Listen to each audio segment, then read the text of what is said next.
Hello and welcome সবাইকে। তো আজকের ক্লাস লাইফ সায়েন্সের ক্লাস, এবং ক্লাস শুরুর আগে বলবো যে তোমরা যারা এর আগের ক্লাসগুলো দেখোনি তারা প্লেলিস্ট অপশানে ক্লিক করে চ্যানেল থেকে এই কাদম্বিনী ব্যাচের সমস্ত লাইফ সায়েন্স ক্লাসগুলো দেখে নেবে। আর তার সাথে এই ক্লাসটাও সম্পূর্ণ দেখবে। ক্লাসটা খুব বড় হবে না, 15 থেকে 20 মিনিটের একটা ক্লাস। ক্লাসটা প্রথম থেকে শেষ পর্যন্ত দেখবে। প্রত্যেকে বই নিয়ে বসবে এবং সাথে একটা খাতা নিয়ে বসবে। যে পয়েন্টগুলো বলবো সেগুলো নোট করবে এবং বই থেকে সেই পয়েন্টগুলো হাইলাইট করে নেবে। তো চলো শুরু করি আজকের ক্লাস। আজকের ক্লাসে আমরা পড়ব প্ল্যান্ট হরমোন। তো প্ল্যান্ট হরমোনটা কি? প্ল্যান্ট হরমোন পড়তে গেলে প্রথমেই আমাদেরকে জানতে হবে হরমোন সম্পর্কে। তো হরমোন কি? হরমোন আমরা সবাই শুনেছি, আমাদের সবারই থাকে এবং গাছেদেরও ঠিক সেইভাবেই হরমোন থাকে। তো হরমোন কি? হরমোন হলো একটা জৈব রাসায়নিক পদার্থ যেটা বিভিন্ন কোষ অথবা অন্তঃক্ষরা গ্রন্থি থেকে উৎপন্ন হয় এবং সেটা ব্যাপন প্রক্রিয়ায় তার উৎপত্তিস্থল থেকে দূরবর্তী কোনো স্থানে বাহিত হয় এবং সেখানে বাহিত হওয়ার পর তার যেই নির্দিষ্ট কাজ সেই কাজটা সম্পন্ন করে এবং কাজ সম্পন্ন হয়ে গেলে ক্রিয়ার পর ধ্বংসপ্রাপ্ত হয়। তো এই হলো হরমোন। তাহলে চলো দেখে নিই এবার প্ল্যান্ট হরমোনের ব্যাপারে। আর প্ল্যান্ট হরমোন নিয়ে বলবো যেটা আজকে পড়বো প্ল্যান্ট হরমোন।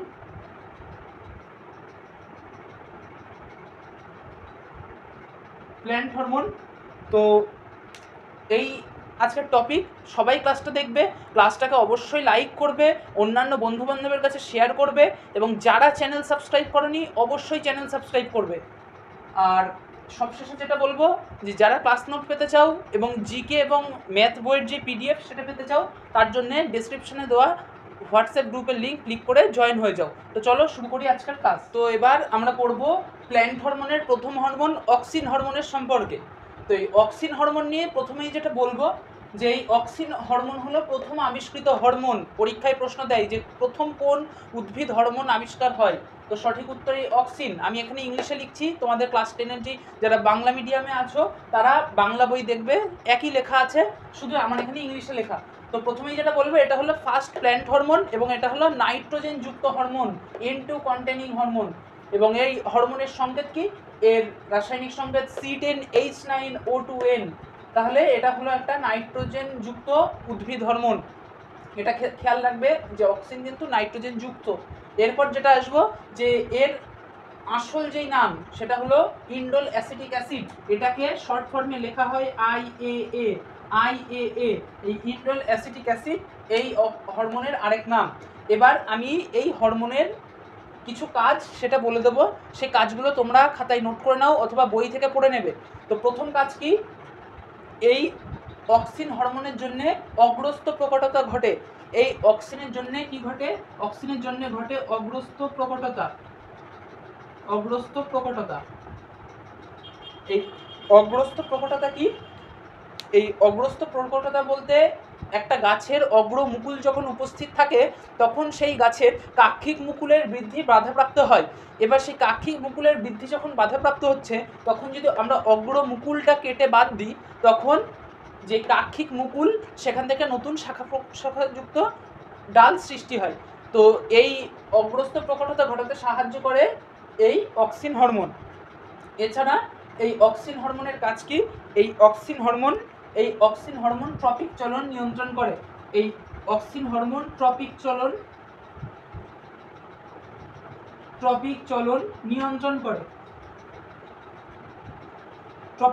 নিয়ন্ত্রণ করে এই অক্সিন হরমোন।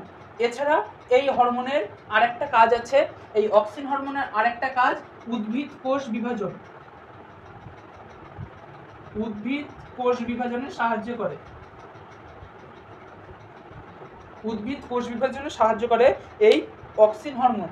আর সর্বশেষ যেই পয়েন্ট বলবো মারাত্মক ইম্পর্টেন্ট, সেটা হলো পার্থেনোকার্পি ঘটাতে সাহায্য করে এই অক্সিন হরমোন। এই অক্সিন হরমোন পার্থেনোকার্পি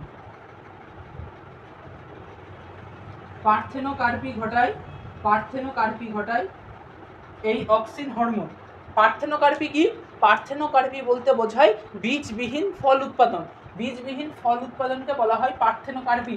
যারা পার্থেনোকার্পি সম্পর্কে জানো না তারা লিখে নাও, পার্থেনোকার্পি মানে বীজবিহীন ফল উৎপাদন। বীজবিহীন ফল উৎপাদনকে বলা হয় পার্থেনোকার্পি। তো অক্সিন হরমোন, এখান থেকে এটাই ছিল ইম্পর্টেন্ট, এইগুলো তোমরা সবাই নোট করে নেবে। এখান থেকেই IAA ইন্ডোল অ্যাসিটিক অ্যাসিড, এটা বিশেষভাবে মাথায় রাখবে। নাইট্রোজেন কন্টেনিং হরমোন, এটা মাথায় রাখবে। তারপর ট্রপিক চলন নিয়ন্ত্রণ করে, পার্থেনোকার্পি ঘটে, অগ্রস্থ প্রকটতা ঘটাতে সাহায্য করে। এই পয়েন্টগুলো কিন্তু মাথায় রাখলেই চলবে এই অক্সিন হরমোনের এখান থেকে। এবার আমরা পড়ব জিববেরেলিন নিয়ে। আগে পড়লাম অক্সিন, এইবার আসছি জিববেরেলিন।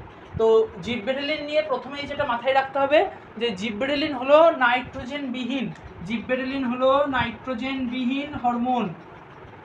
পরীক্ষায় এটার থেকে কিন্তু কোশ্চেন দেয়, মারাত্মক মারাত্মক ইম্পর্টেন্ট, এটাকে হাইলাইট করে রাখো,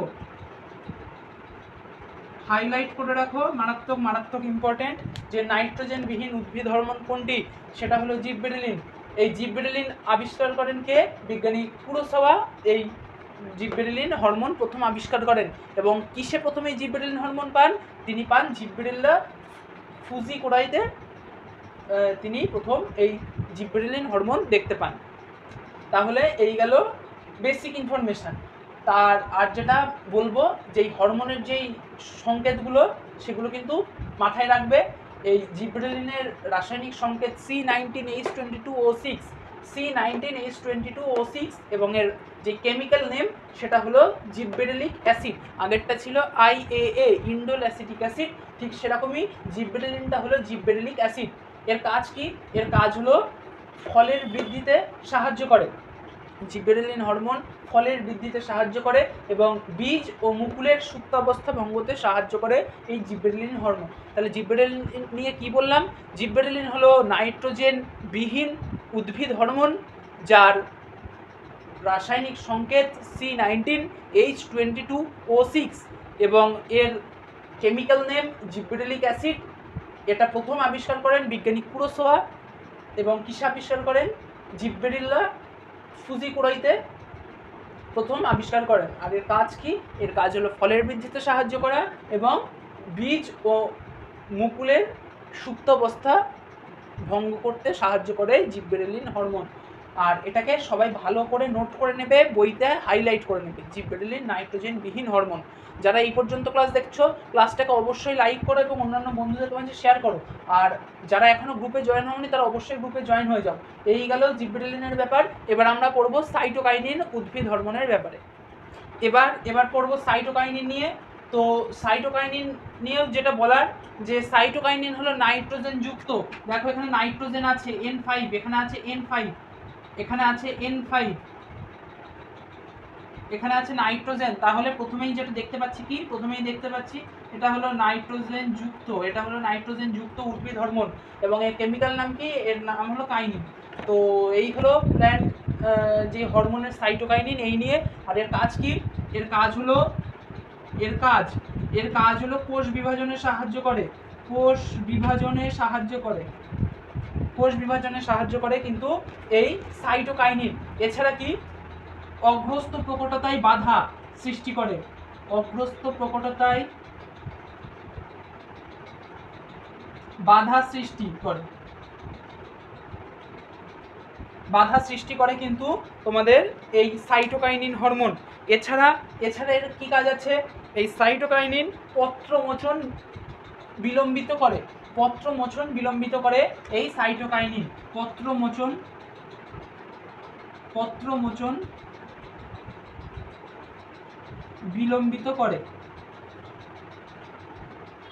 পত্রমোচন বিলম্বিত করে এই সাইটোকাইনিন। আর এছাড়া আর একটা কাজ আছে সাইটোকাইনিনের। সেই কাজটা কি? এটা হলো পার্শ্বীয় কাণ্ড, গাছের যে পার্শ্বীয় কাণ্ড থাকে এই পার্শ্বীয় কাণ্ডের বৃদ্ধিতে সাহায্য করে, পার্শ্বীয় কাণ্ড বৃদ্ধিতে সাহায্য করে। তো এই গেল সাইটোকাইনিনের ব্যাপারে। এবার আসবো প্রকল্পিত হরমোন। পরীক্ষার জন্য লিখে নাও, এখানে আমি লিখে দিচ্ছি প্রকল্পিত হরমোন। এটা এটা গেল সাইটোকাইনিনের মধ্যে। এবার যেটা বলছি আলাদা করে লিখে নাও, প্রকল্পিত হরমোন। প্রকল্পিত হরমোন, প্রকল্পিত হরমোন কি? ফ্লোরিজেন। ফ্লোরিজেন হলো প্রকল্পিত হরমোন। পরীক্ষায় মারাত্মক ইম্পর্টেন্ট এই প্রকল্পিত হরমোন, বহু পরীক্ষাতে এসছে। একটি প্রকল্পিত হরমোনের নাম লেখো, তো সঠিক উত্তর হবে এই ফ্লোরিজেন। এই ফ্লোরিজেন হলো একটা প্রকল্পিত হরমোন, অর্থাৎ যেটাকে কৃত্রিমভাবে তৈরি করা, মানে এখনো পর্যন্ত এর বাস্তব কোনো অস্তিত্ব পাওয়া যায়নি, কিন্তু আশা করা হয় যে এরকম একটা হরমোন আছে। আর এটা এই ফ্লোরিজেন কি করে? ফ্লোরিজেন ফুল ফোটাতে সাহায্য করে। ফ্লোরিজেন ফুল ফোটাতে সাহায্য করে। এই ফ্লোরিজেন ফুল ফোটাতে সাহায্য করে। ফুল ফোটাতে সাহায্য করে। এই ফ্লোরিজেন ফুল ফোটাতে সাহায্য করে। তো এই লিখে নাও, ফ্লোরিজেনের ব্যাপারে এইটুকুই জেনে রাখো যে এটা প্রকল্পিত হরমোন এবং এটা ফুল ফোটাতে সাহায্য করে। এবার আমরা পড়ব ইথিলিনের সম্পর্কে। ইথিলিন, এই ইথিলিন সম্পর্কে পড়তে হবে প্রথমেই যেটা, সেটা হলো এই ইথিলিনের রাসায়নিক সংকেত কি? C2H4, অর্থাৎ C2H4, অর্থাৎ এটা নাইট্রোজেন আর অক্সিজেন এর মধ্যে উপস্থিত নেই, তাহলে এটা হলো নাইট্রোজেন ও অক্সিজেন বিহীন প্ল্যান্ট হরমোন। তাহলে এই গেল ইথিলিনের ব্যাপারে। ইথিলিন কিসে সাহায্য করে? ইথিলিন পত্রমোচন বিলম্বিত করে।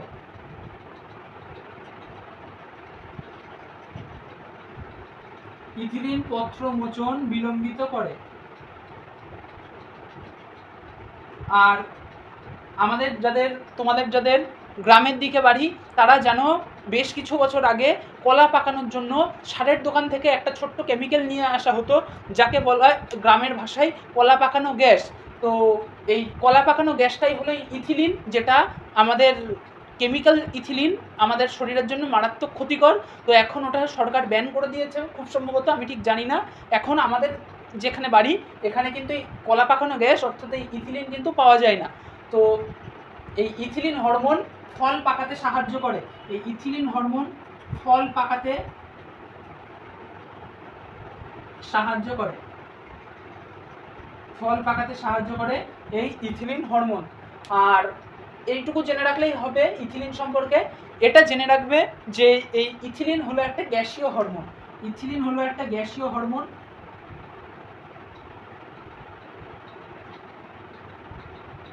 এটা পরীক্ষাতেও ইম্পর্টেন্ট, এটাকে তোমরা লিখে নেবে।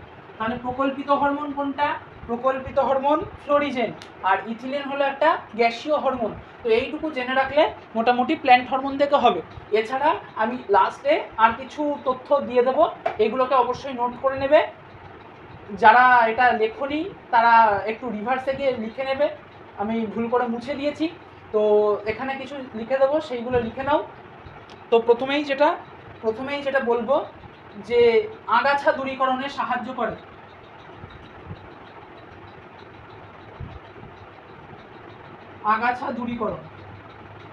আগাছা দূরীকরণে সাহায্য করে কোন হরমোন?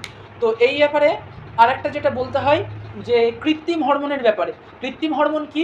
যে উদ্ভিদ হরমোন উদ্ভিদে পাওয়া যায় না, মানে পাওয়া যায় কিন্তু রাসায়নিক পদ্ধতিতে গবেষণাগারে তৈরি করা, তো সেটা হলো কৃত্রিম হরমোন। তো এই কিছু কৃত্রিম হরমোন আমরা ব্যবহার করে আগাছা দূরীকরণ করে থাকি। তো সেই আগাছা দূরীকরণ করি আমরা কোন কৃত্রিম হরমোনের সাহায্যে? এরকম পরীক্ষায় প্রশ্ন দেয় অনেক সময়। তো সঠিক উত্তর কী হবে? সঠিক উত্তর হবে 2,4D। এই হরমোনের সাহায্যে আগাছা দূরীকরণ করা হয়। এছাড়া আরেকটা যেটা আছে, গাছের অপরিণত ফলমোচন। অপরিণত ফলমোচন, এই অপরিণত ফলমোচনে এই 2,4D এই উদ্ভিদ হরমোন কিন্তু ইউজ করা হয়। তাহলে এই দুটো মাথায় রাখবে। আর আরেকটা যেটা মাথায় রাখবে সর্বশেষ, সেটা হলো গাছের কলম, অর্থাৎ একটা গাছ থেকে আরেকটা সেম গাছ তৈরির জন্য যে গাছের কলম করা হয়, সেই কলম তৈরিতে, গাছের কলম তৈরিতে কোন হরমোন ইউজ করা হয়? গাছের কলম তৈরিতে ইউজ করা হয় IAA এবং NAA, এই দুটো হরমোন কিন্তু ইউজ করা হয়। তো এই হলো প্ল্যান্ট হরমোনের কিছু ইম্পর্টেন্ট পয়েন্ট। আগাছা দূরীকরণ, অপরিণত ফলমোচন, কলম তৈরি, তো এগুলো পরীক্ষা অনেক সময় দেয়, তো এগুলো মাথায় রাখবে। আজকের ক্লাস এই পর্যন্তই। ক্লাসটা যদি ভালো লাগে অবশ্যই লাইক করবে, কমেন্ট করবে, শেয়ার করবে অন্যান্য বন্ধুদের মাঝে, এবং পরীক্ষা রিলেটেড আপডেট এবং পরীক্ষার জন্য সম্পূর্ণ ফ্রিতে লাইফ সায়েন্স, ফিজিক্যাল সায়েন্সের ক্লাস পেতে আমাদের চ্যানেলকে অবশ্যই সাবস্ক্রাইব করবে এবং পাশের বেল আইকনটি প্রেস করে দেবে, যাতে সমস্ত ক্লাস এবং সমস্ত এক্সামের আপডেট সবার আগে তোমার কাছে পৌঁছে যেতে পারে। তো শেষ করছি আজকের ক্লাস, দেখা হচ্ছে নেক্সট ক্লাসে।